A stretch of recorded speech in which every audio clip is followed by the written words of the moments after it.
Está bien. No me digan a mí, ponme la foto esa de todos los jóvenes juntos. No me digan a mí que de ahí no va a salir por lo menos un pastor. Estamos orando constantemente por nuevos obreros. Y cuando miraba esa fotografía yo decía, Señor, ahí en ese grupo tiene que haber algún pastor, alguna persona que quiera servir al Señor de alguna manera. Y por otra parte también estaba pensando que, puesto que Estados Unidos es tan grande, es un país enorme, probablemente el año que viene habrá que hacer 2 o 3 campamentos en Estados Unidos, porque con uno no llega, es imposible. Es un país muy grande, ellos estaban al este y todavía queda muchísimo territorio, ¿no? Así es que bueno, damos gracias al Señor por esta oportunidad que tuvisteis de poder visitar ese país y también pensar en otras naciones como por ejemplo Colombia, donde hay tantos miles de jóvenes. Pienso que sería buenísimo hacer algo fuerte en Latinoamérica.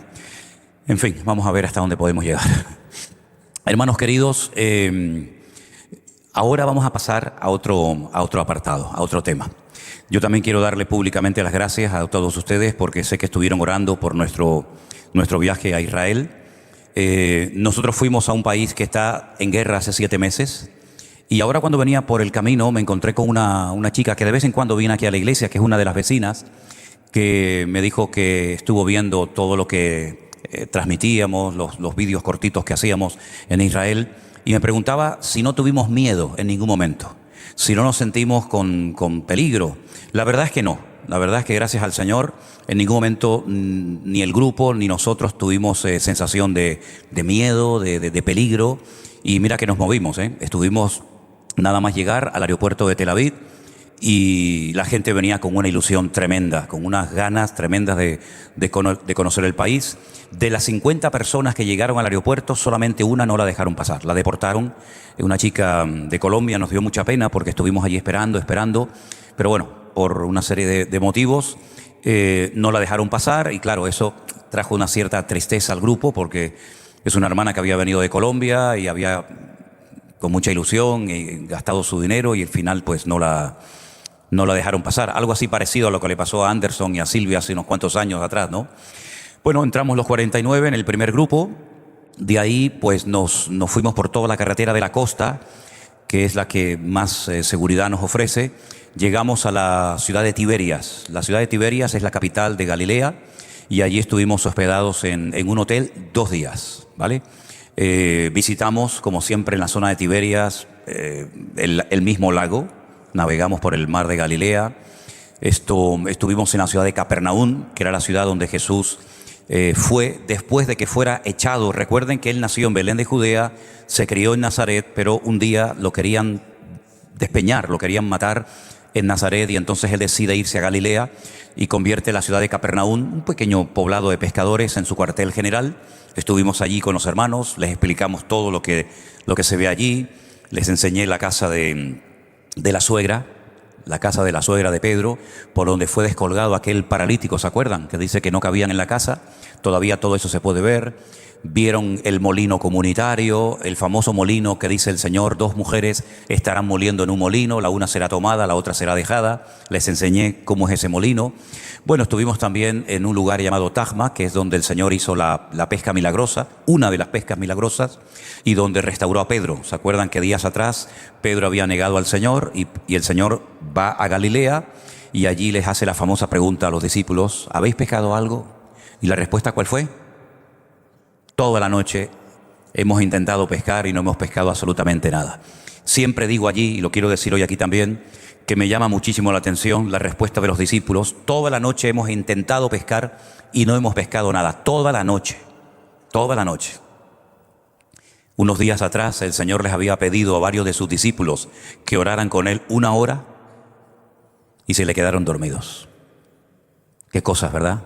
Para el Señor, cansancio, sueño, fatiga, pero sin embargo para la pesca, que por cierto fue un desastre, durante toda la noche no te entró sueño. Pero bueno, así es el hombre, ¿no? Estuvimos no solamente en esos lugares, después subimos a un lugar precioso que se llama el Monte de las Beatitudes o de las Bienaventuranzas y estábamos solos. Es un lugar que siempre hay, no digo cientos porque sería una exageración, pero docenas de autobuses. Vienen cristianos de todas partes del mundo al lugar donde el Señor Jesucristo dio el famoso Sermón del Monte, que se encuentra en Mateo 5, 6 y 7, y estábamos solos, no había nadie. Por una parte, está bien ir a un sitio que no haya tanto turismo, te puedes mover con facilidad, pero por otra parte una tristeza muy grande, ¿no? De ver al país prácticamente vacío. Cuando este grupo se fue, después de una semana, nos quedamos Elena y yo. Bueno, en ese primer viaje nos acompañó Armando, que por cierto ahora mismo está en la península, está en Alicante, ahora hablaremos un poquito de eso también. Y también vino Miriam, pero ellas se volvieron en el primer viaje, en el primer grupo, y nos quedamos allí. Y una noche bajé al restaurante del hotel y cené yo solo. No había nadie en el hotel. Cené yo solo en el hotel y esperábamos al segundo grupo. Hicimos prácticamente el mismo recorrido, aunque fue más amplio. Visitamos también otros lugares muy bonitos, muy interesantes.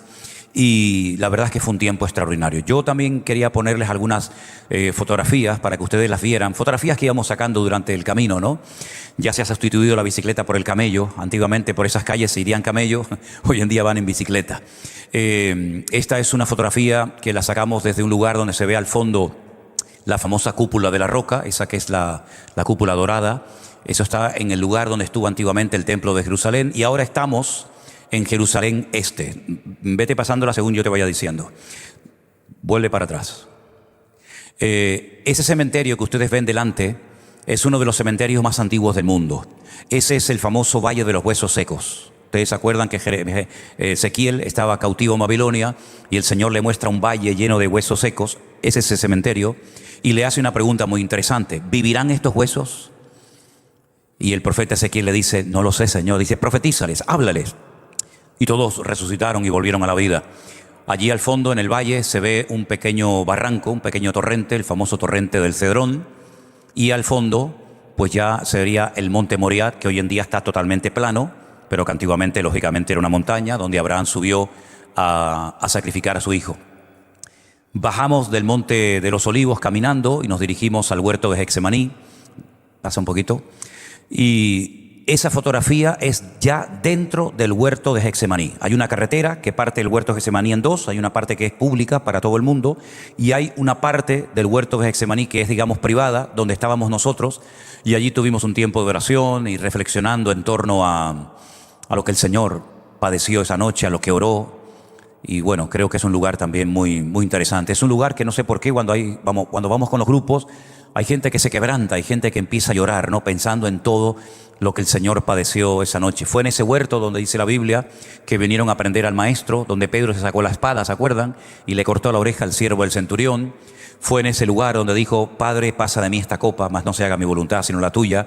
Es un lugar realmente muy bonito, muy tranquilo, donde estuvimos también con los dos grupos, tanto el primero como el segundo.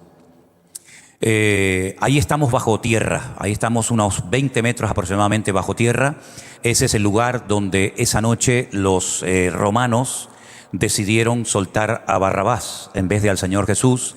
Y esas piedras que ven son piedras de la época de Jesús. Seguramente el Señor pisó esas piedras y ahí estuvimos también con los hermanos. Estábamos solos, ese lugar también está siempre lleno de gente, pero ahí pues, en fin, fue donde el Señor Jesucristo ya se decidió que fuera la cruz, donde hacían juegos con los que estaban presos. En fin, una historia tremenda, ¿no? Seguimos viendo más imágenes.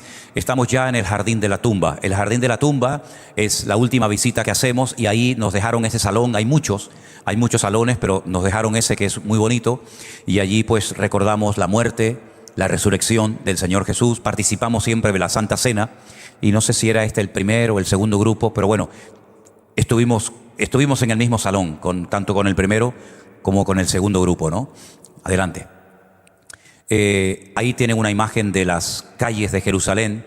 Los que han estado en la ciudad de Toledo se van a dar cuenta de que hay muchas calles, muchas callejuelas que se parecen mucho, ¿no? Y esa es una de las calles típicas de la ciudad de Jerusalén, de la antigua, la que está dentro de las murallas.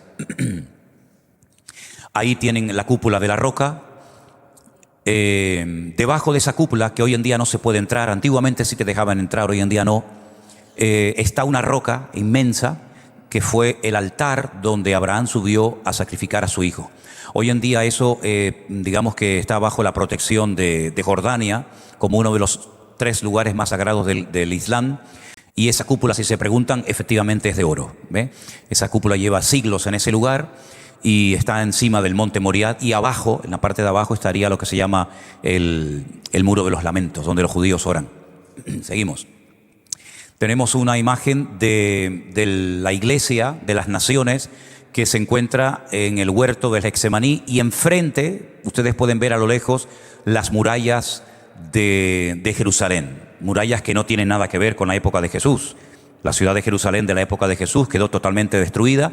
Esas son murallas que mandó a construir Sulimán el Magnífico, y se construyeron en 1535 y 1538, en el siglo XVI, y son las que actualmente rodean el perímetro de la ciudad vieja de Jerusalén. Seguimos. Esos son dos señores, una pareja que estaba por allí dando vueltas. Nos dejaron unos aparatitos para poder comunicarnos con el grupo. Esa fotografía no la quites. Esa fotografía la saqué porque cada vez hay más de estas mujeres. Son judías la mayoría de ellas. Van con un burka. Es raro que se le vean las manos porque también llevan unos guantes. Y son mujeres que me da una pena tremenda, tremenda, porque van totalmente cubiertas de día, de noche. Forman parte de una secta judía que es muy, muy conservadora.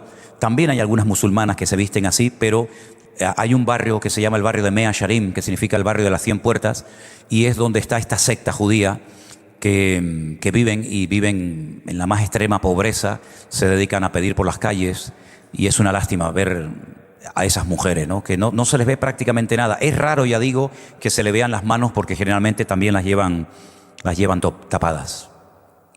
Esta fotografía es muy interesante. Esas son las escalinatas originales de la época del Señor Jesucristo, porque ahora mismo ven una pared, ahora mismo ven, digamos, un muro, pero antiguamente había unos pórticos por donde la gente entraba al templo de Jerusalén, y por esas escaleras subió el Señor Jesucristo en más de una ocasión. Hay 2 escalones estrechos y uno largo, 2 estrechos y uno largo, para que vayan subiendo lentamente. Se subía por un lugar, se bajaba por otro, para que la gente fuera reflexionando, porque se iban a encontrar con el Señor. Y en esas escaleras se ponía la gente a pedir. Seguramente en esas escaleras es donde se puso aquel del libro de los Hechos, capítulo 3, cuando dijo Pedro: no tengo ni plata ni oro, mas lo que tengo te doy. Fue en esas mismas escaleras que son originales de la época del segundo templo, de la época del Señor Jesucristo. Y detrás de ese muro, que hoy en día eso es una madrasa, es una mezquita musulmana, la famosa mezquita de Al-Aqsa, detrás estaría hace 2000 años el templo de Jerusalén. Eso es un parque arqueológico que fuimos a visitar, muy interesante, y quiero aprovechar para animar a todos los que todavía no han ido a Israel, que se animen a visitar esa ciudad tan interesante que desde que llegas hasta que te vas no paras de aprender y de oír cosas de arqueología, cosas de historia, en fin, algo muy interesante realmente. Seguimos.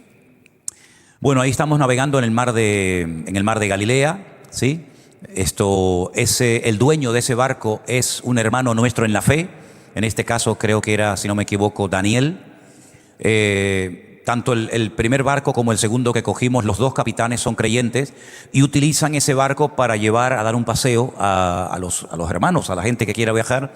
Y hay uno de ellos que es cantante, ¿no? Y también canta alabanza, se invita a todos los que van navegando a cantar, y hay momentos que paran el barco y entonces ahí das pues las explicaciones, las muchas explicaciones que se tienen que dar en ese lago.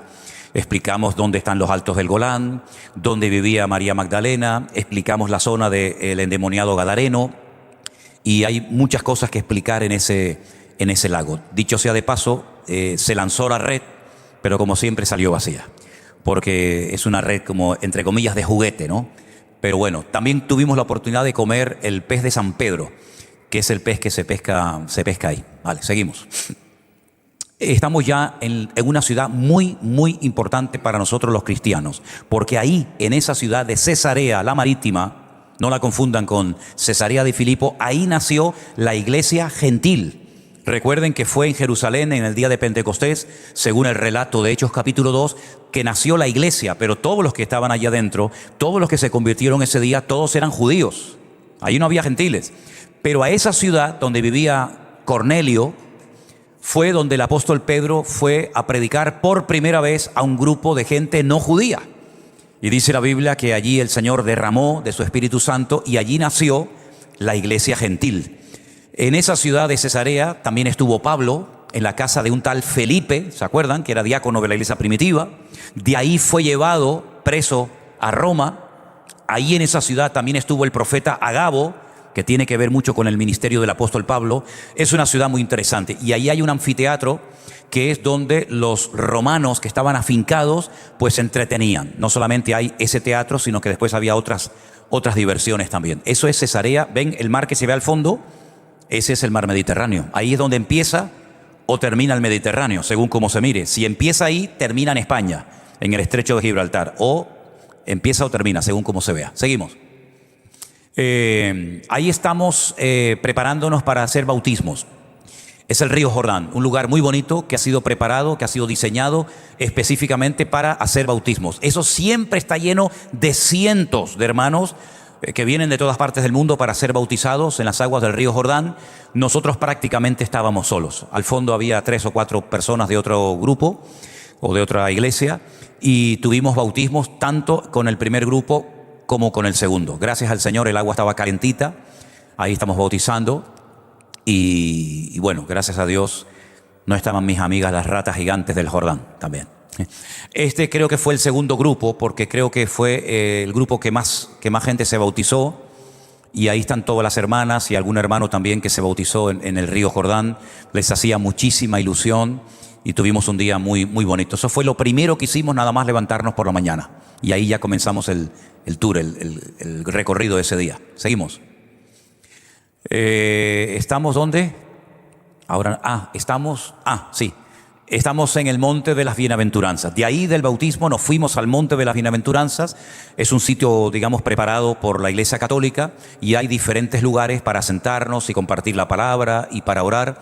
Y una vez más nos llamó mucho la atención que no había nadie. Estaba totalmente solo el país durante el primer viaje. En el segundo grupo ya comenzó a animarse grupos de diferentes países, de Filipinas, de Estados Unidos, de Etiopía también, pero en el primer grupo el país estaba vacío, solo, sin nadie.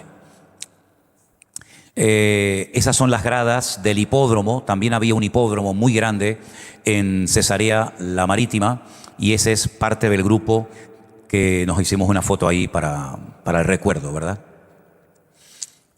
Ahí estamos en el Monte de los Olivos. Al fondo tienen ustedes la ciudad de Jerusalén y allí hay muchas cosas que explicar, muchísimas cosas. A todo lugar donde mires hay una explicación. A todo lugar donde mires siempre hay historia bíblica que contar y es un sitio muy bonito. Además, los hermanos disfrutaron mucho porque allá hay un señor que te lleva en camello. Es el camello más caro del mundo. Un paseo de 3 minutos te vale $10. Pero bueno, a la gente le hacía ilusión también montarse en camello. Allí estuvimos con los hermanos, tanto del primero como del segundo grupo. Esa puerta que tienen ahí, ¿ven el muro, hermanos? ¿Ven el muro? En el centro de la imagen ven una puerta que está cerrada. Lean ustedes Ezequiel capítulo 44, versículos 1 y 2, y es la palabra profética que se cumplió mirando a esa puerta. Lean esos versículos y se van a enterar. Debajo tienen el torrente del Cedrón, y esa es la ciudad vieja de Jerusalén, la que está dentro de las murallas. Hay 7 puertas, por todas se pueden entrar, menos por esa que es la puerta dorada, o la puerta de la misericordia, o la puerta del este, como también se le llama. Y ahí estamos con un personaje muy conocido en Israel, que se llama Sergio el Bacari, que es un argentino judío que hace muchos vídeos y los sube a internet. Y bueno, él quería estar con nosotros. Esa mañana fuimos a comer juntos y estuvo con nosotros en el grupo. Y eso es en el Gallicanto. El Gallicanto es el lugar donde Pedro negó al Señor Jesucristo y donde se encuentra la casa o las ruinas de la casa de Caifás, donde el Señor Jesucristo estuvo detenido antes de ser llevado a Poncio Pilato y condenado a muerte. ¿Sí? No sé si hay alguna más. ¿Sí? Bueno, esa es una imagen de... Celebramos el día de los caídos y al día siguiente el día de la independencia de Jerusalén, un tiempo muy alegre. Eso es en la ciudad de Capernaum. No sé si fue el primero o el segundo grupo, no recuerdo bien. ¿El primer grupo? Ah, no, ese grupo no es de ahora. No. Ese grupo no tiene nada que ver porque veo a Félix por ahí por la esquina. Ok. A los hermanos le hacía mucha ilusión mojarse, aunque fueran los pies, en el mar de Galilea. El mar de Galilea estaba altísimo. Yo personalmente nunca lo había visto tan alto. Recuerdo que Anderson cuando fue hizo un vídeo corriendo por la playa, lo grabasteis en cámara lenta, dabais así un salto en el aire, por ahí no se puede caminar, estaba de agua prácticamente hasta arriba y es que había llovido muchísimo y como ya no hace falta sacar tanta agua del mar de Galilea para el consumo, porque ya hay otros sistemas, estaba muy alta el mar. Ahí estamos a punto de bajar bajo tierra más de 20 metros al lugar donde Jesús fue sentenciado a muerte, muy cerca de la fortaleza de la Antonia. Tuvimos hermanos de México, de Colombia, de Estados Unidos, de Argentina, de ¿dónde más? De Guatemala, de Perú también. Vino un pastor de Perú, de la ciudad de Arequipa.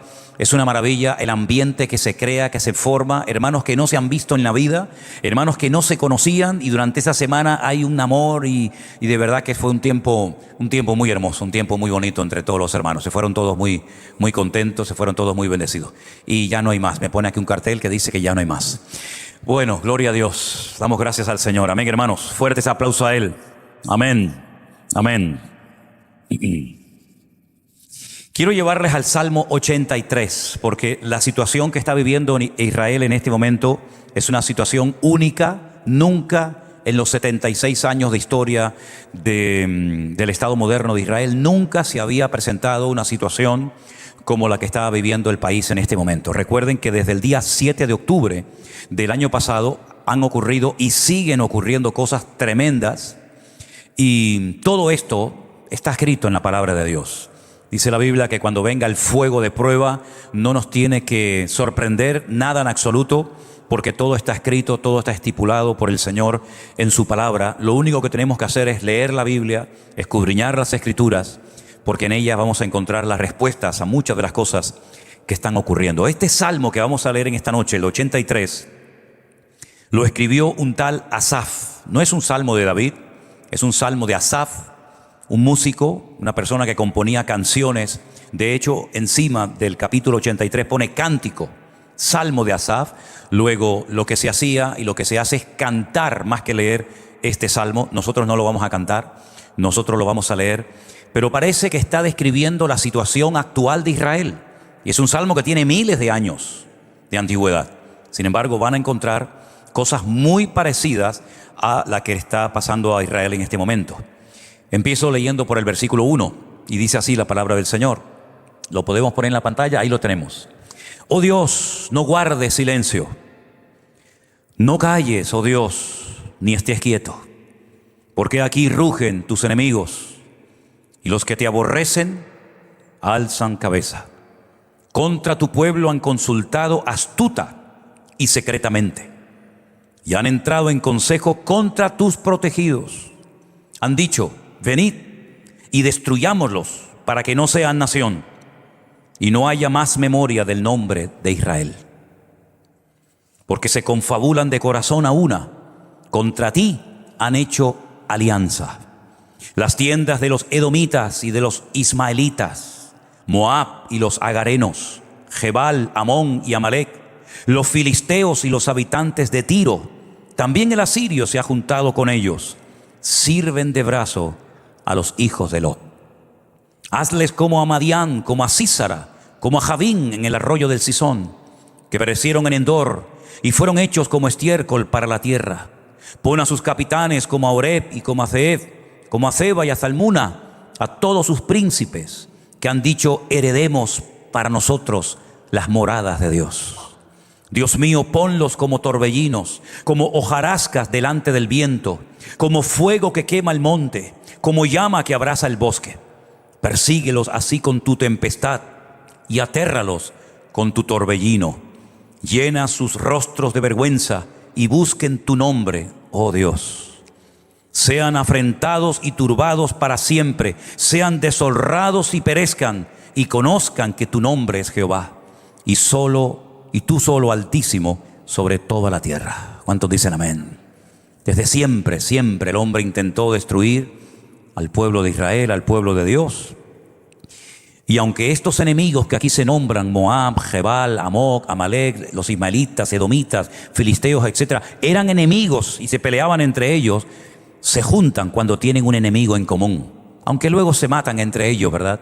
Pero ahora se juntan las naciones de la tierra Las que antaño se peleaban y se criticaban y se cuestionaban las unas a las otras, otra vez vemos que se vuelven a juntar, porque tienen el mismo espíritu que ha estado saltando de generación en generación hasta llegar a nuestros días.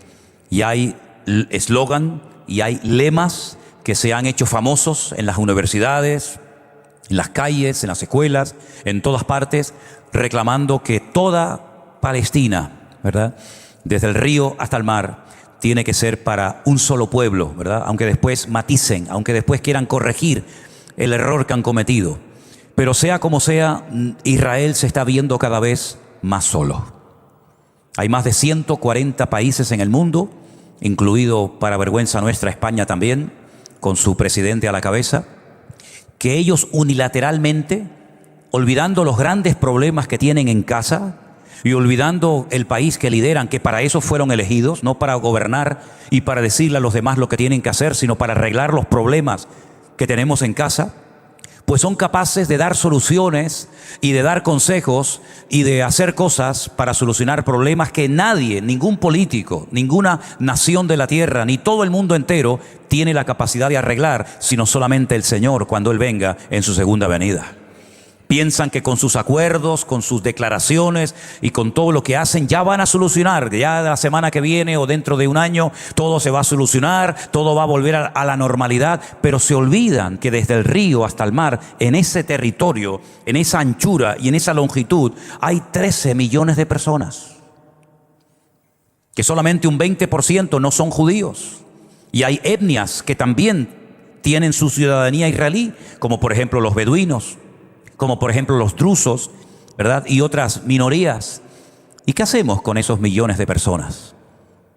¿Los tiramos al mar, como propuso Jordania hace años? ¿Los arrasamos de la faz de la tierra para que no sean nunca más nación y se apoderen del territorio que Dios, el Eterno, el Creador, decidió unilateralmente darles a los hijos de Jacob? Eso no lo cuentan.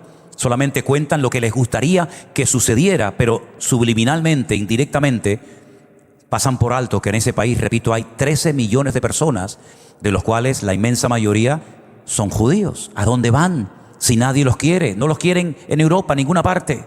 No los quieren en América, no los quieren en ninguna parte del mundo. ¿Y a dónde los metemos?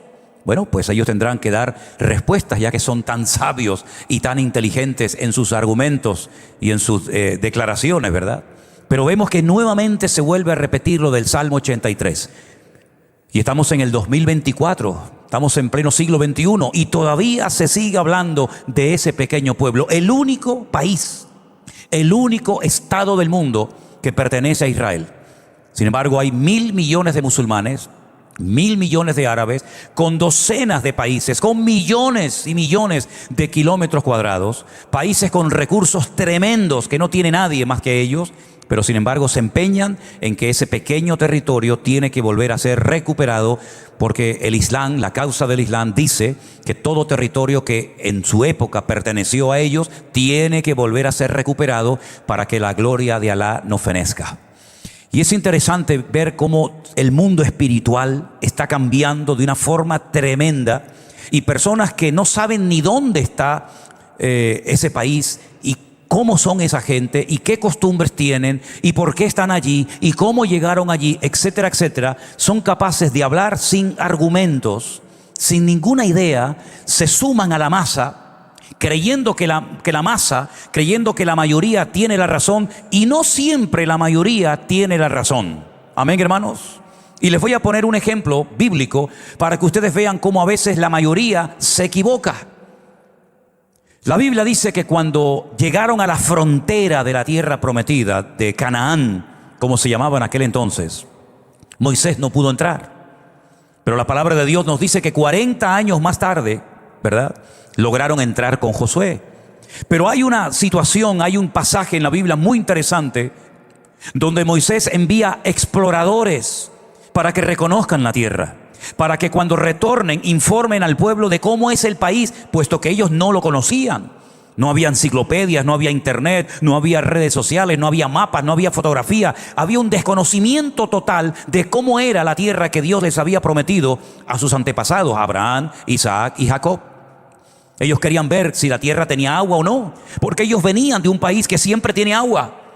Tenían el río, está el río más largo del mundo, 6.666 kilómetros de largo, tiene el río Nilo. Nunca se ha secado, siempre tenían agua.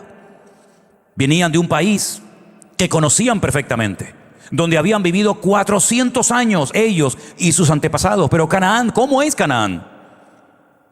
Entonces enviaron a 12 exploradores para que durante 40 días reconocieran el país.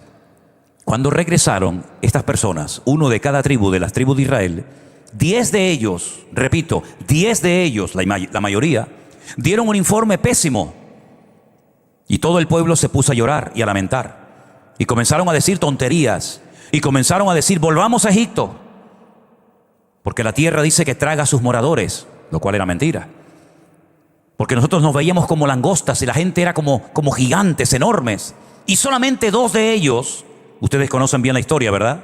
Solamente 2 de ellos, Josué y Caleb, le dijeron al pueblo, no es verdad lo que están diciendo.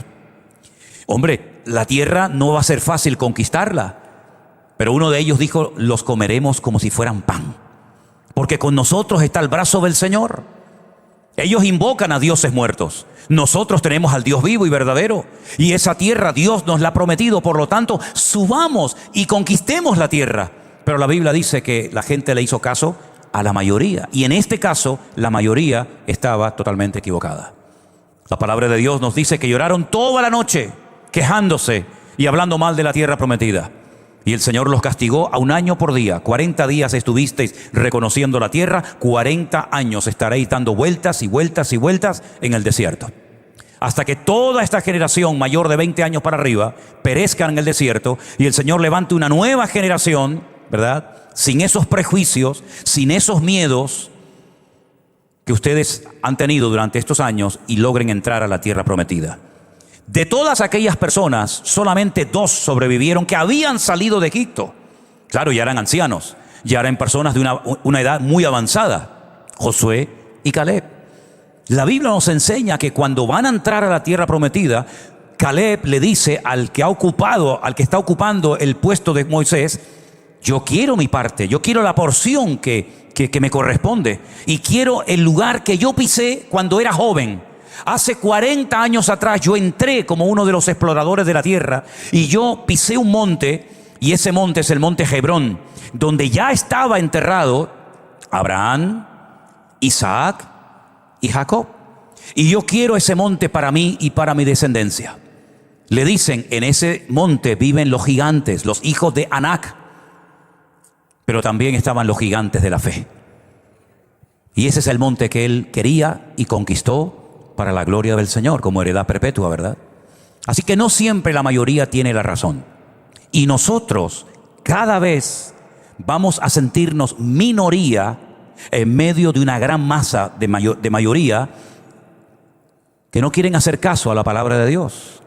Nuestros jóvenes tienen que saber, los niños de la escuela dominical, los adolescentes de nuestra iglesia, tienen que saber y tienen que prepararse para vivir como minoría en sus institutos y en sus escuelas.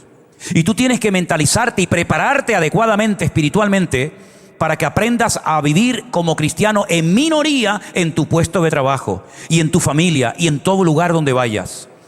Pero hoy se dijo desde este mismo púlpito, y Anderson lo mencionaba, que hubo un profeta que en medio de esa gran masa de idólatras, de incrédulos y de gente que no terminaba de decidirse, se sintió mal, se sintió incómodo, incluso le llegó a pedir al Señor que le quitara la vida. Y es cuando el Señor le dijo, hay 7,000 personas que no han doblado su rodilla ante las estatuas de Baal. Él no los conocía, seguramente nunca los conoció, pero el Señor tenía un remanente fiel que en medio de la idolatría, en medio del pecado del pueblo, se habían mantenido fieles al Señor. ¿Y saben qué? Nosotros formamos parte de ese remanente del Señor. Nosotros formamos parte de ese remanente que no quiere claudicar, que no quiere dejarse contaminar ni manipular por nada ni por nadie. Nosotros formamos parte de ese remanente que sigue amando y respetando al Señor y creyendo en Él y sujeto a su palabra, y que no quiere ir a favor de la corriente, sino más bien en contra de la corriente establecida por el hombre. Y el Señor tiene promesas para aquellas personas que son fieles hasta la muerte. Dice la Biblia, yo te daré la corona de vida, pero sé fiel hasta la muerte. Me vienen a la mente las palabras del apóstol Pablo, prácticamente su despedida, cuando le escribe al pastor de Éfeso, Timoteo, y le dice: he peleado la buena batalla. No ha sido fácil llegar hasta aquí, He tenido que pelear. Tenía su espalda llena de heridas, de cicatrices, de marcas que le habían infringido los seres humanos. Pero he peleado la buena batalla. He acabado la carrera. No tiré la toalla en mitad del camino. Me he mantenido fiel, apegado al Señor. Aunque todos me han abandonado, aunque me causaron muchos males, etcétera, etcétera. Pero el Señor siempre estuvo a mi lado y me dio fuerzas y me libró de la boca del león. Y pude cumplir con mi llamado. Por lo demás, dice Pablo, solamente me queda recibir la corona, la cual me dará el juez justo en aquel día. Y no solamente a mí, sino a todos los que aman su venida. En otras palabras, el esfuerzo tiene galardón. El esfuerzo, la tenacidad, la fidelidad, la constancia, no es perder el tiempo, sino todo lo contrario. Claro que te vas a sentir como minoría. Claro que te vas a sentir poco valorado o nada valorado. Pero no tienes que sorprenderte, porque esta es una de las señales de los últimos tiempos que ya la estamos viviendo en nuestras vidas. Amén, hermanos. Vete a cualquier cafetería, habla con cualquier persona, vete al lugar que tú quieras y siempre te vas a dar cuenta de que hay algo en la atmósfera que ha cambiado de un tiempo a esta parte. Yo me atrevería a decir que desde el 2020 el mundo espiritual ha cambiado. El mundo espiritual, la gente ha cambiado, las conversaciones han cambiado, todo ha cambiado desde el 2020, porque yo creo que en ese año comenzó una cuenta regresiva y ya el Señor nos dio un pequeño botón de muestra de lo que se nos venía encima. Comenzaron a cambiar cosas en lo natural. La gente no podía salir a las calles, los aviones no volaban, los barcos no atracaban en los muelles correspondientes. Todo el mundo encerrado, las iglesias, los colegios, los hoteles, todo cambió en lo natural. Pero ¿cuántas veces me habéis oído decir que lo natural es simplemente un reflejo de lo espiritual? Se cerraron muchas cosas, pero también en lo espiritual se cerraron muchas cosas. Y vemos, por ejemplo, que los medios de comunicación están en manos del diablo. Y utiliza personas con estudios, con carrera, con influencia, políticos, abogados, periodistas, deportistas, cantantes, etcétera, para pelear por causas que ni siquiera saben dónde nacieron y cuál es el fin de todas y de cada una de ellas. Y estamos viendo cómo el ambiente espiritual sigue y sigue cambiando. Y estamos viendo cómo proliferan otras religiones, ¿verdad? Y estamos viendo cómo cada vez quieren presionar y apagar la luz del evangelio y a los cristianos. Pero mantente fiel hasta la muerte y el Señor te dará la corona de la vida. Pero tienes que acostumbrarte a trabajar, a lidiar con una cruda realidad. Somos minoría en medio de una gran masa que ha decidido seguir por otro derrotero, por otro camino. Pero la palabra del Señor nos enseña que los que se sientan débiles tienen que decir: fuerte soy en el Señor. Porque nada ni nadie nos podrá separar del Señor salvo tú mismo. Ni la muerte, ni la vida, ni ángeles, ni principados, ni potestades, ni lo alto, ni lo profundo, ninguna cosa creada nos podrá separar del amor de Dios que es en Cristo Jesús Señor nuestro, salvo tu misma persona. Tú puedes desconectarte, tú puedes soltar la mano del Señor y volverte uno más de la mayoría, para que no te critiquen, para que no te persigan, para que no se burlen de ti, para que no te hagan bullying en las escuelas. Por eso, insisto una vez más, ya lo dije el domingo, en las escuelas dominicales de nuestras congregaciones hay que enseñarle a nuestros chicos a tener respuestas por si les preguntan algo, pero sobre todo que se acostumbren a vivir en minoría en medio de sus colegios, universidades, escuelas o donde quiera que vivan o donde quiera que se muevan. Porque es la tónica, es la característica principal de esta generación de creyentes hoy en día. Siempre la iglesia ha sido perseguida, no es nada nuevo. Pero en los últimos tiempos, y estamos en los últimos tiempos, vamos a ver cómo por un lado Dios bendiciendo, por un lado Dios prosperando, por un lado Dios abriendo puertas, pero por otro lado al mismo tiempo el enemigo tratando de impedir, de obstaculizar, de frenar, de debilitar, de enfermar, etcétera, etcétera, aquellos que hemos decidido en serio ir con el Señor. Y habrá momentos en los que van a cuestionarte.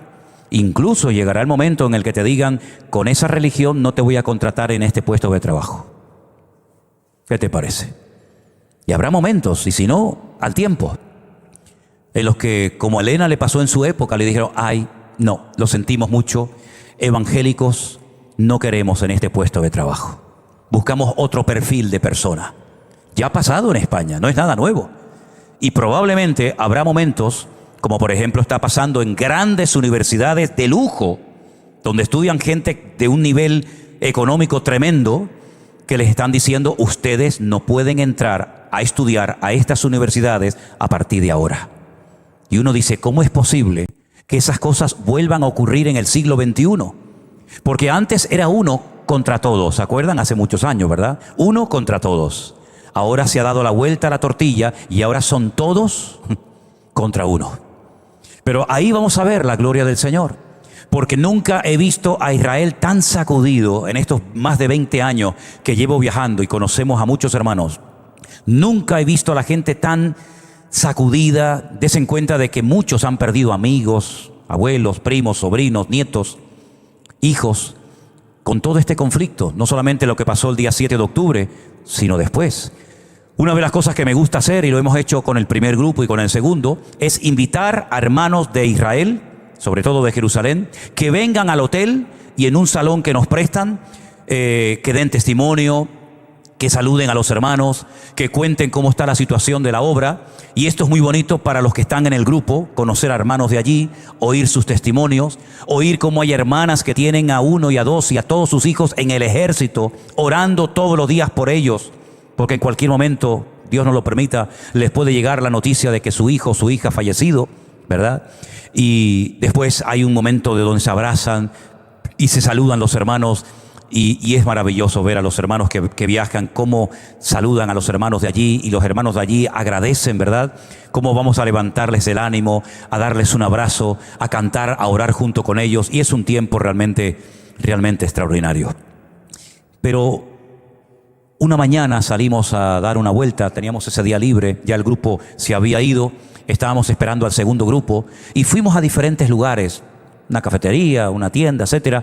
Y cuando hablábamos con la gente, notábamos como que estaban como idos, como en otro mundo, ¿no? Y me pasó en varios lugares y con varias gente. Hablamos con militares, hablamos con religiosos, hablamos con todo tipo de personas, y la gente está tan golpeada que todavía algunos no terminan de creerse lo que está ocurriendo.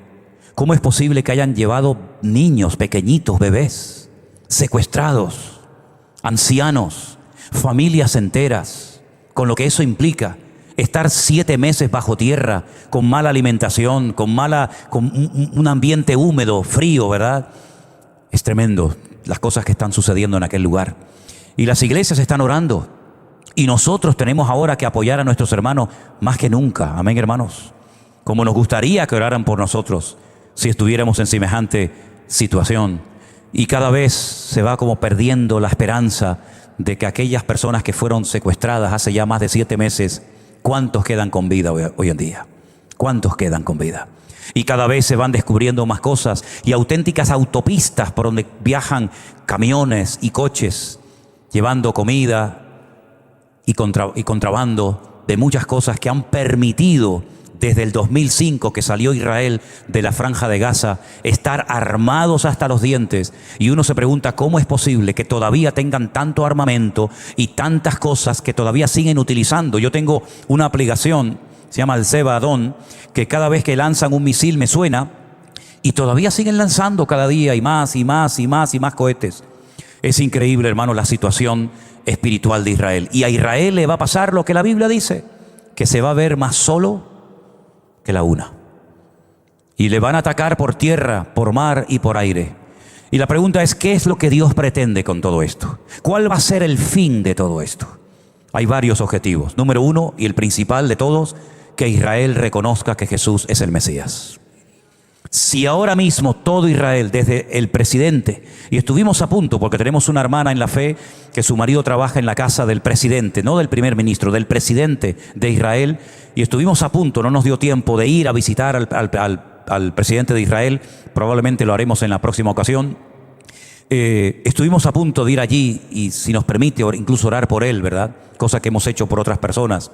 Pero vemos cómo Israel ya no cuenta prácticamente con el apoyo de nadie, salvo curiosamente el apoyo de de Alemania.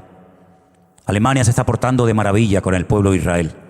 Es increíble el ejemplo mundial que está dando esa poderosa y hermosa nación a todo el mundo, enfrentándose a todo el mundo, y para vergüenza nuestra, nuestro país. ¿Qué podemos decir de nuestro querido país? ¿Qué podemos decir de nuestro señor Pedrito? ¿Qué les parece? Qué tremendo, ¿no? El adalid, el vocero del infierno. Tremendo, ¿no? Así que vienen tiempos difíciles, vienen tiempos peligrosos, para ti y para mí también como creyentes. Pero ya estos años, estos estudios que hemos recibido, estas experiencias que hemos tenido, todo lo que hemos aprendido, creo que nos ha preparado para poder soportar la prueba que se avecina sobre todas las naciones de la tierra. Porque otro de los objetivos, que también el diablo tiene en su agenda, no solamente el Señor, también el diablo tiene en su agenda crear un caos mundial en todo, en la economía, en la familia, en los colegios, en las universidades, en la sociedad, para que al final se pueda presentar el que va a ser, desde el punto de vista de ellos, la respuesta a todos los males habidos y por haber. Aquel personaje siniestro que dice la Biblia que vendrá ofreciendo lo que el mundo no va a tener, ni paz ni seguridad.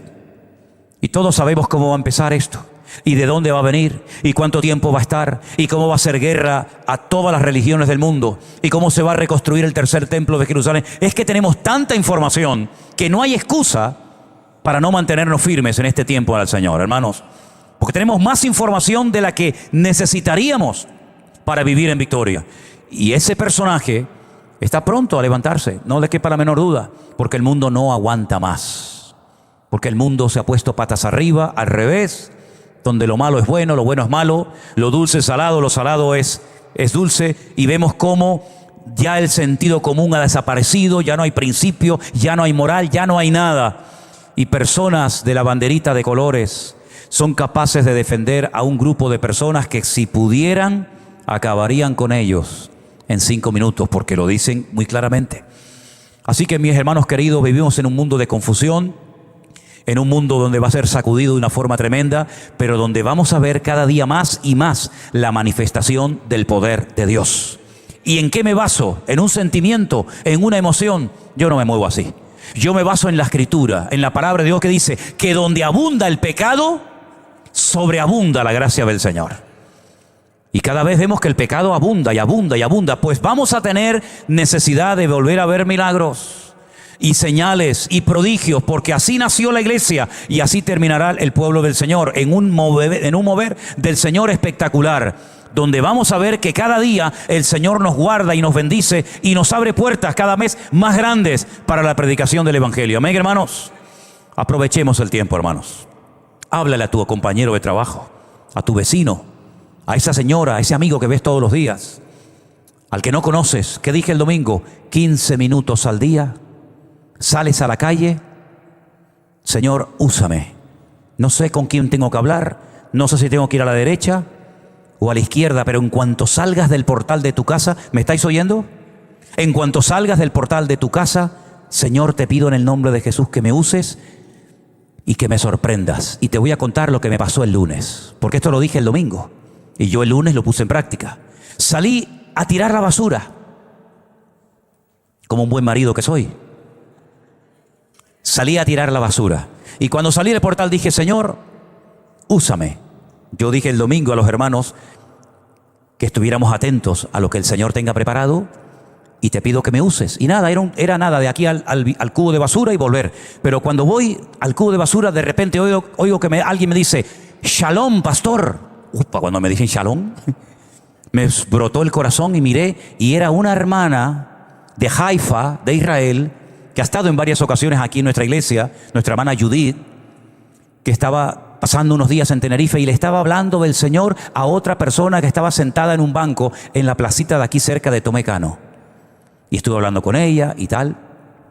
Cuando volvía, para no volver otra vez por delante e interrumpir la conversación, porque vi que le estaba hablando del Señor, me fui por la acera de enfrente, y cuando iba caminando oigo: pastor, por favor, ayúdeme. Y yo digo: Dios mío, ¿pero esto qué es? Parece que estoy en el libro de los Hechos. pastor, ayúdame. Y mira así para atrás y era un muchacho, un joven, que también ha venido en varias ocasiones a la iglesia. Me dice, le estoy hablando a una señora aquí en una cafetería, en un bar, y necesito que me ayude porque tiene un hijo drogadicto y le estoy hablando del Señor y ya no sé qué más decirle. Venga, pastor, venga. Bueno, me voy a la cafetería y entonces la señora estaba dentro de la cafetería y le dice, no sé cómo se llamaba, salga, que está aquí el pastor y le puede ayudar. Oye, aquella palabra fue una varita mágica. Cuando dijo, salga, que está aquí el pastor, todos los que estaban en la barra hicieron. 3 mujeres que estaban en la calle y otro más hicieron. ¿Tú eres pastor? Digo, sí, pero no de ovejas, ¿eh? ¿Tú eres pastor? Sí. ¿Y qué es eso de pastor? Y me vi con 7 personas en la barra de un bar, hablándoles de lo que es un pastor, hablándoles del Señor. Luego salió la madre desesperada porque tiene, no un hijo, perdón, un sobrino con muchos problemas con las drogas. Estuvimos hablando, estuvimos allí mencionando la palabra del Señor. Y entonces le decía a la gente, escúchenlo, que a él lo conocen millones de personas. Y la gente del bar estaba así como diciendo, pero ¿habrá caído un extraterrestre del cielo? ¿Este tío quién es? Eso fue el lunes. Si cada uno de nosotros, cuando fuéramos a tirar el cubo de la basura o a pasear el perro, mira, la mejor manera de testificar es comprándote un perro, ¿eh? ¿Cuántos tienen perro? ¿Usted quiere uno? Hay que hacerle un regalo a Cruzita. Dice que quiere un perrito. ¿Grande o pequeño, Cruzita? Sí, puede ser chiquito. ¿Tiene alguna raza en particular? Cualquiera. Hermanos de la iglesia, hay que levantar una ayuda para comprarle un perrito a nuestra hermana Cruzita, ¿eh? Vamos a buscarle un perrito. ¿Les parece, hermano? Mira qué fácil hacer contenta a una hermana de la iglesia. Con un perrito. ¿No quiere que se vaya un joven a usted a su casa? Un jovencito de la iglesia no le sirve. Quiere un perrito mejor. Un perrito. Dice que jóvenes no.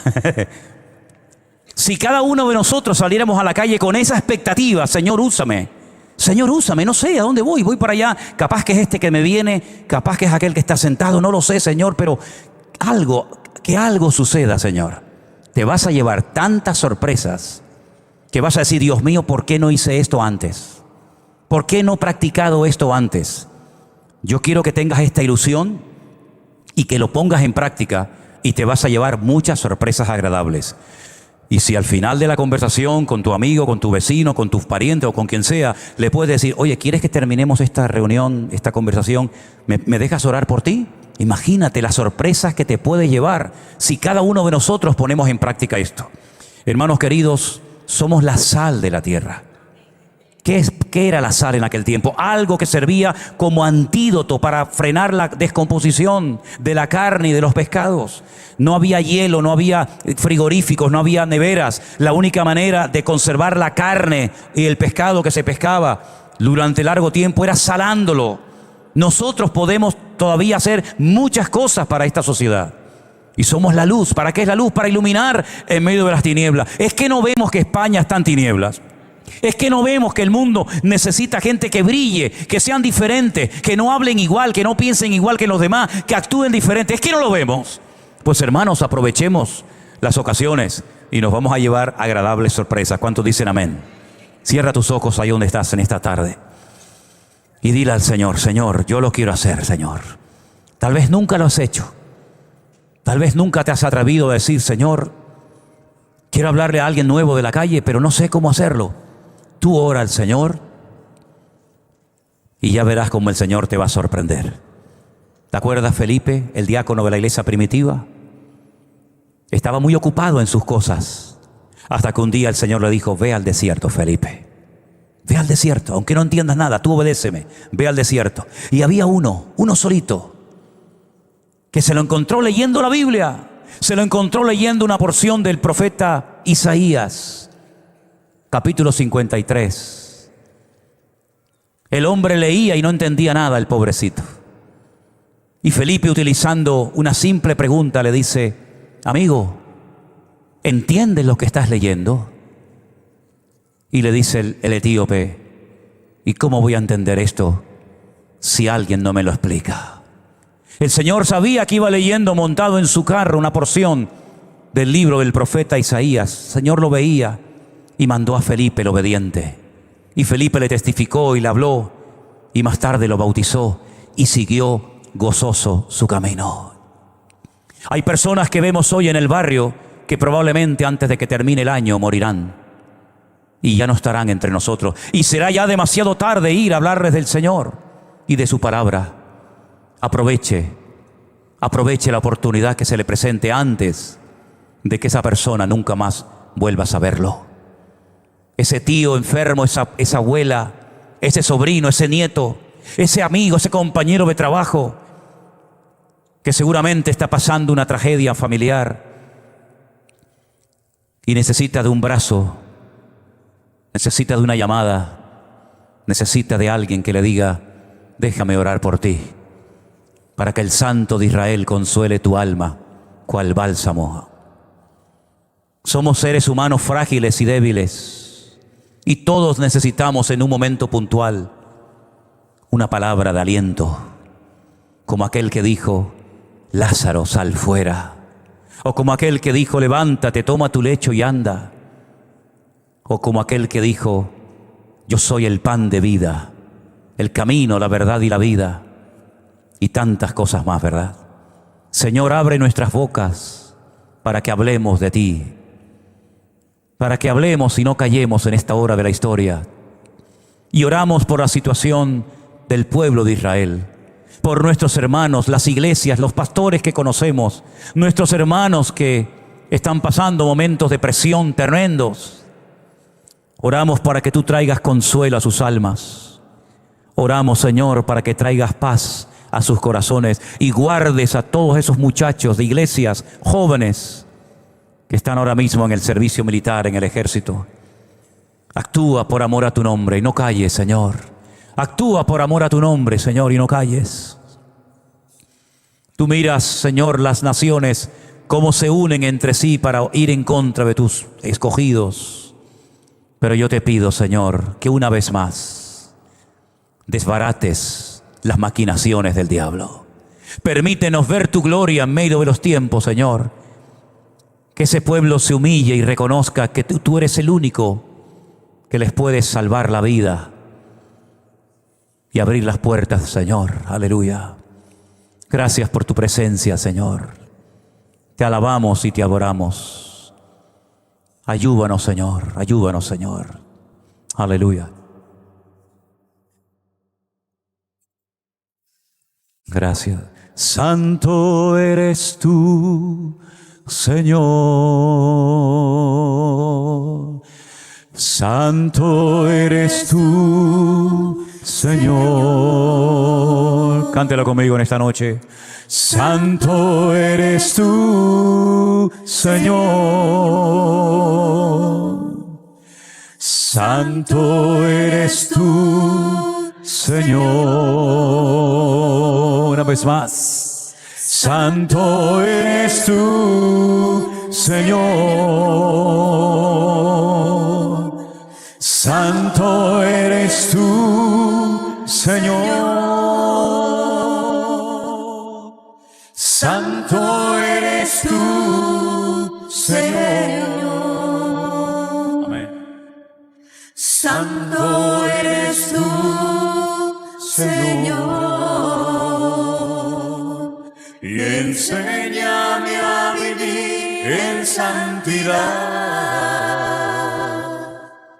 Y enséñame a vivir para ti, para ti. Y enséñame a vivir en santidad.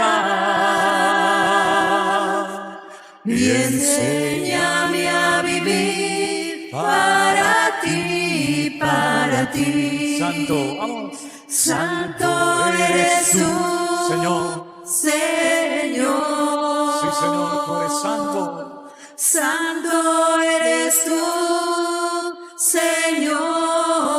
Santo eres tú, Señor. Santo eres tú, Señor. Santo eres tú, Señor.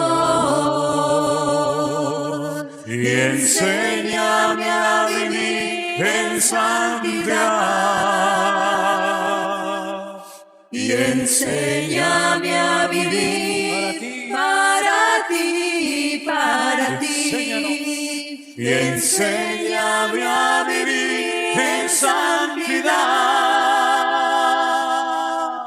Y enséñame a vivir para ti, para ti. Y enséñame a vivir. Y enséñame a vivir en santidad. Y enséñame a vivir para ti, para ti. Aleluya. Santo Jesús. Abraza a tu hermano y salúdalo y dile, hermano, vamos a esforzarnos en servir al Señor cada día mejor. Saluda a tu hermano en esta tarde y nos preparamos para recoger la ofrenda en esta tarde. Que el Señor les bendiga y nos fortalezca en la fe cada día para seguir adelante en sus caminos. Dios les bendiga a todos, mis queridos hermanos. Aleluya. Gracias, Señor Jesús. Adelante los que nos van a ayudar con la ofrenda, por favor. Oramos en esta tarde a nuestro buen Dios y ofrendamos para Él. Y gracias a todos los hermanos y hermanas que han estado conectados, siguiendo la retransmisión de este culto en esta tarde. Sigan orando por nosotros como nosotros lo hacemos por ustedes. Que el Señor les bendiga. Nuestra hermana Natacha nos dirige en oración, por favor. Bendito, santo y poderoso eres tú, mi Dios. Te damos gracias, Señor. Gracias por este día, Señor. Gracias por nuevas oportunidades. Ayúdanos, Señor, a aprovechar cada momento, Señor, cada segundo. No ser solo oidores, sino hacedores de tu palabra, Señor. Te damos gracias, Señor, por tu iglesia, Señor, por esta iglesia local, por todos los pastores, por sus familias, Señor, por esta palabra, Señor.